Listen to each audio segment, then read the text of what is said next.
అందరికీ నమస్కారం. Ramachandra sir, very much thank you for blessing us. So మనకు లైఫ్లో అవసరమైనప్పుడు గార్డెన్ ఏంజల్స్ వచ్చి మనల్ని ప్రొటెక్ట్ చేస్తాయని చెప్పేసి అంటూ ఉంటారు. అట్లా నా లైఫ్లోకి వచ్చిన ఇద్దరు ఏంజల్స్, ఒకటి మా స్వప్నమ్మ, రెండు రోషన్. ఈ సినిమా ఈరోజు మొదలై పూర్తి చేసుకొని ఫినిష్ అవుతుందంటే ఒకటి మా స్వప్న గారి సంకల్పం, రెండోది రోషన్ నమ్మకం. రేపు పొద్దున 25వ తారీఖున ఈ సినిమా హిట్ కాబోతుంది. దాంట్లో 90% క్రెడిట్ వీళ్ళదే, ఒక 10% క్రెడిట్ మాత్రం నాది. ఎందుకు వాళ్ళు గార్డెన్ ఏంజల్స్ అనేదానికి ఒక 2 ఉదాహరణలు చెప్పి ఆపేస్తాం. ఒక 4-5 ఇయర్స్ బ్యాక్ స్వప్న గారిని మొదటిసారి కలిసి కథ చెప్పడం జరిగింది. తన కథ నచ్చింది. సో ఆ టైంలో కరోనా అవన్నీ వచ్చేసినాయి. ఎవరితో చేయాలి, ఎలా చేయాలి అని చెప్పేసి ప్లాన్ చేసుకునే టైంలో మా వైజు పాప పుట్టింది. సరే పాప పుట్టింది, బిజీ ఉంటుంది, ఒక 3-4 మంత్స్ మదర్హుడ్, మనల్ని పట్టించుకోలే, మనం వేరే పని చేసుకుందాం అని చెప్పేసి నేను అది ఆలోచిస్తుంటే కరెక్ట్గా బాగా గుర్తు, పాప పుట్టిన 2వ రోజుకి ఫోన్ వచ్చింది నాకు. మైట్ ఇంకా హాస్పిటల్లో ఉంటుంది. ఫోన్ చేసి, ప్రదీప్ ఆ సినిమా ఏమైంది, అదే మరి ఎవరికి చెప్పాలి, కథ విజయ్కి చెప్పాలి, వాళ్ళకి చెప్పాలి, ఇంకోరికి చెప్పాలి మాట్లాడుతున్నాం. సో నాకు అర్థం కాలేదు. అంటే తనకున్న ఒక మంచి కథను సినిమా చేయాలనే పిచ్చి, ఆ పిచ్చిలో ఒక 10% మనకున్నా కూడా నాకు తెలిసి నేను గ్రేట్ ఫిలిం మేకర్ని అయిపోతా.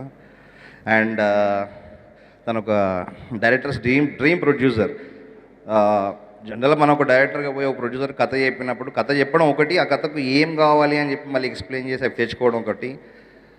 మిగతా ప్రొడ్యూసర్తో అది కొంచెం కష్టం అవుతుంది. కథ చెప్పినప్పుడు వాళ్ళకు ఏం కావాలి అనేదాన్ని కూడా మళ్ళీ ఎక్స్ప్లెయిన్ చేయాలి. స్వప్న గారితో ఆ ప్రాబ్లం లేదు. ఆమె కథ చెప్పినప్పుడు డైరెక్టర్కి ఎక్కువ క్లియర్గా ఆ విజన్ అర్థమైపోతుంది. నాకు ఇది కావాలి, టెక్నీషియన్ కావాలి, ఇది కావాలని అడగాల్సిన అవసరమే లేదు. కథకి ఏం కావాలో అది ఇస్తుంది.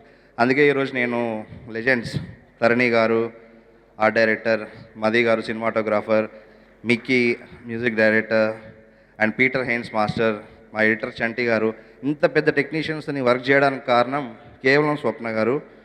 And this is one incident. ఇంకా మాట్లాడుకోవడం చాలా ఉంది, తర్వాత మనం సక్సెస్ మీట్లో మాట్లాడుకుందాం. Second, my garden angel Roshan.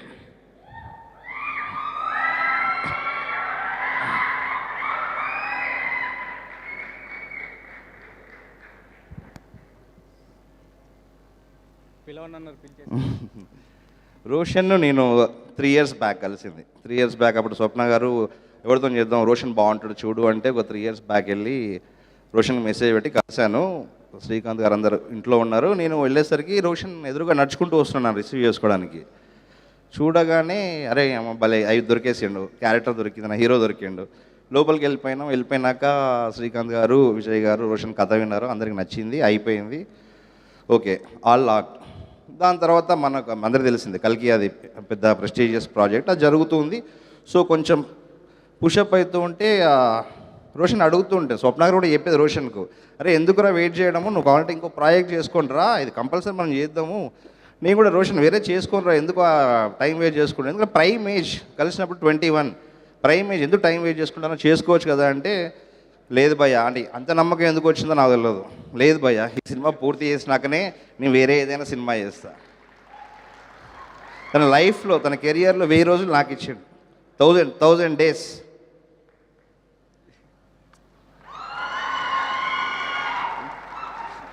So మళ్ళీ తర్వాత ఆడుకుందాం సక్సెస్ మీట్లో. All the best Roshan sir, Dutt sir, thank you very much. స్వప్నగా ఎక్కడుంది? థ్యాంక్ యూ స్వప్న గారు.